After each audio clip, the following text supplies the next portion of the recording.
Hi friends, welcome back to my YouTube channel Kaveri Kannada vlogs. ನಾನು morning tiffin ಮುಗಿಸ್ಕೊಂಡು ಮಧ್ಯಾಹ್ನ lunch ಕೂಡ ಪ್ರಿಪೇರ್ ಮಾಡಿಬಿಟ್ಟು ಶ್ರಾವಣದ ಮೊದಲನೇ ವಾರ ಅಂತ ಪೂಜೆನೂ ಮಾಡಿಕೊಂಡು ನಾವು ಹೊರಗಡೆ ಹೋಗೋಣ ಅಂತ ಪ್ರಿಪೇರ್ ಆದ್ವಿ. ಸೊ ನಾನು ಪೂಜೆ ಮಾಡೋಕ್ಕೆ ಹೋದರೆ ನನ್ನ ಮಗಳು ಬರ್ತಾಳೆ. ಅಲ್ಲಿ ಏನೇನು ಥಿಂಗ್ಸ್ ಇಟ್ಟಿರ್ತೀವಿ ಅದನ್ನೆಲ್ಲ ಮುಟ್ತಾನೆ ಇರ್ತಾಳೆ. ಅವಳಿಗೆ ಕ್ಯೂರಿಯಾಸಿಟಿ ಏನು ಮಾಡ್ತಾರೆ ನೋಡೋಣ ಅಂತ ಹೇಳ್ಬಿಟ್ಟು ಸೊ ಪೂಜೆನೂ ನೆಮ್ಮದಿಯಾಗಿ ಮಾಡೋಕ್ಕೆ ಬಿಡಲ್ಲ. ಒಂದು ಕಡೆ ಅಂದ್ಕೊಂಡ್ರೆ ಇನ್ನೊಂದು ಕಡೆ ಸಮಾಧಾನವಾಗಿ ಅವಳು ಕೂಡ ಪೂಜೆ ಮಾಡ್ತಾಳೆ. ನನ್ನ ಮಗಳಿಗೆ ಸ್ವಲ್ಪ ದೇವ್ರ ಮೇಲೆ ಭಕ್ತಿ ಜಾಸ್ತಿನೇ ಇದೆ. ನಾನು ಹೊರಗಡೆ ಹೋಗೋಣ ಅಂತ ಹೊರಟಿದ್ದೀನಿ. ನೋಡಿ, ಹೊಸ ಟೀ ಶರ್ಟ್ ಚೆನ್ನಾಗಿ ಕಾಣಿಸ್ತಾ ಇದೆಯಾ? ಹೇಗಿದೆ? ನಾನು ರೆಡಿ ಆಗಬೇಕಂದ್ರೆ 20 ಮಿನಿಟ್ಸಲ್ಲಿ ರೆಡಿ ಆಗಿಬಿಡ್ತೀನಿ. ಆದರೆ ನನ್ನ ಮಗಳನ್ನ ರೆಡಿ ಮಾಡಿಕೊಂಡು ಅವಳಿಗೆ ಮೇಕಪ್ ಮಾಡ್ಕೊಂಡು ಹೊರಡೋ ಅಷ್ಟರಲ್ಲಿ 1 ಅವರ್ 1.5 ಅವರ್ ಆಗೋಗ್ಬಿಡುತ್ತೆ. ಈ ಮಕ್ಕಳನ್ನ ಇಟ್ಕೊಂಡು ನಾವು ರೆಡಿಯಾಗಿ ಅವ್ರನ್ನ ರೆಡಿ ಮಾಡ್ಕೊಂಡು ಹೋಗೋದಿದೆಯಲ್ಲ, ತುಂಬ ಕಷ್ಟದ ಕೆಲಸ. ಅವಳದು ಒಂದೇ ಹಠ, ನೈಫ್ ಪಾಲಿಶ್ ಹಾಕ್ಕೊಡು ಅಂತ ಹೇಳ್ಬಿಟ್ಟು. ನಾನು ಬೇಡಮ್ಮ, ಬಾಯಲ್ಲಿ ಹಾಕ್ಕೋತೀಯ ಬೆರಳೆಲ್ಲ, ನೈಫ್ ಪಾಲಿಶ್ ಬೇಡ ಅಂದರೂ ನನ್ನ ಮಾತೇ ಕೇಳಲ್ಲ. ಅವಳಿಗೆ ನೈಫ್ ಪಾಲಿಶ್ ಅಂದರೆ ತುಂಬ ಇಷ್ಟ. ನನ್ನ ಮಗಳಿಗೆ ಕೈಗೆ ಕಾಲಿಗೆ ಅವಳೇ ಹಾಕ್ಕೊಬಿಡ್ತಾಳೆ.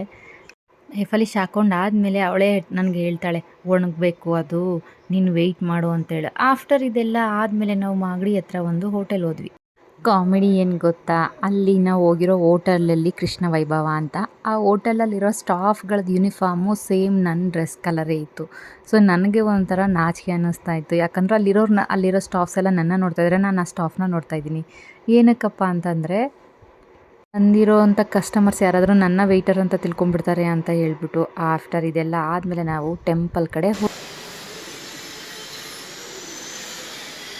ನೋಡಿ, ಇದು ಹಳೇ ಕಾಲದ ದೇವಸ್ಥಾನ. ಇನ್ನೂ ಏನೇನೋ ಕನ್ಸ್ಟ್ರಕ್ಟ್ ಮಾಡ್ತಾ ಇದ್ದಾರೆ.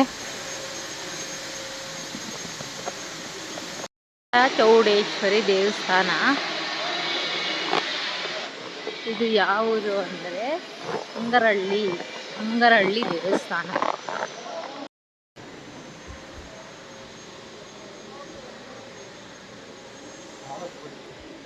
ಯಾವುದೋ ಬಸಪ್ಪಂದು ಸಮಾಧಿ ಅಂತೆ. ದೇವ್ರದ್ದು ಏನೇನೋ ಶಂಕರಾಚಾರ್ಯ ಮಹಾಸಂಸ್ಥಾನದೇನೇನೋ ಹಾಕವ್ರೆ.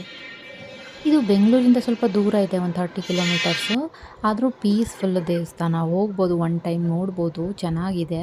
ಅಲ್ಲಿ ಜಾಸ್ತಿ ಪ್ರಶ್ನೆ ಕೇಳೋರು ಬರ್ತಾರೆ. ಪ್ರಶ್ನೆ ಅಂತ ಅಂದರೆ ದೇವ್ರಿಗೆ ಬಸವಣ್ಣ ಅಂತ ಒಂದು ದೇವರಿದೆ. ಅಲ್ಲಿ ನೋಡಿ ಎಲ್ಲ ಕೇಳ್ತಾರೆ, ಇದೇ ಥರ ಬಸವಣ್ಣ ಅಲ್ಲಿ ಇರೋದು. ಅಂದರೆ ನಮ್ಮ ಮನಸ್ಸಲ್ಲಿ ಏನಾದರೂ ಒಂದು ನಾವು ಹೇಳ್ಕೊಂಡು ಅದಕ್ಕೆ ದೇವರಿಗೆ ಕೇಳಬೇಕು. ಅದು ಆಗುತ್ತೆ ಅಂದರೆ ಅಲ್ಲಿ ಕೈ ಕೊಡುತ್ತೆ, ಅಂದರೆ ಬಸವ ಅದಕ್ಕೆ ಕಾಲು ಕೊಡುತ್ತೆ. ಇಲ್ಲ ಅಂದರೆ ಕೊಡಲ್ಲ. ನಮ್ಮ ಮುಂದೆ ಕುಂತಿರೋರಿಗೆ ಕೊಡಲಿಲ್ಲ, ನಾವೇನು ಕೇಳಿಲ್ಲ, ಜಸ್ಟ್ ನಾವು ನೋಡ್ತಾ ಇದ್ವಿ ಅಷ್ಟೇ. ಮೈನ್ ದೇವರು ಬಂದು ಮೈನ್ ದೇವರು ಚೌಡೇಶ್ವರಿ. ಇಲ್ಲಿ ಒಳಗಡೆ ಹೋಗೋಕ್ಕೆ ಬಿಡಲಿಲ್ಲ, ಅಲ್ಲೋ ಇಲ್ಲ. ಯಾಕಂದರೆ ನಾವು ವೆಸ್ಟರ್ನ್ ಡ್ರೆಸ್ಸಲ್ಲಿ ಹೋಗಿದ್ದೆ ನಾನು, ಹಂಗಾಗಿ ಅದು ಒಳಗಡೆ ಅಲ್ಲೋ ಇಲ್ಲ. ನಾವು ಟ್ರೆಡಿಷ್ನಲ್ ಆಗಿ ಹೋದ್ರೆ ಒಳಗಡೆ ಗೋಶಾಲೆ ಎಲ್ಲ ಇದೆ. ಚಿಕ್ಕ ಪ್ರಾಸು ಬರುತ್ತಲ್ಲ, ಆ ಥರದ್ದು ಒಂದು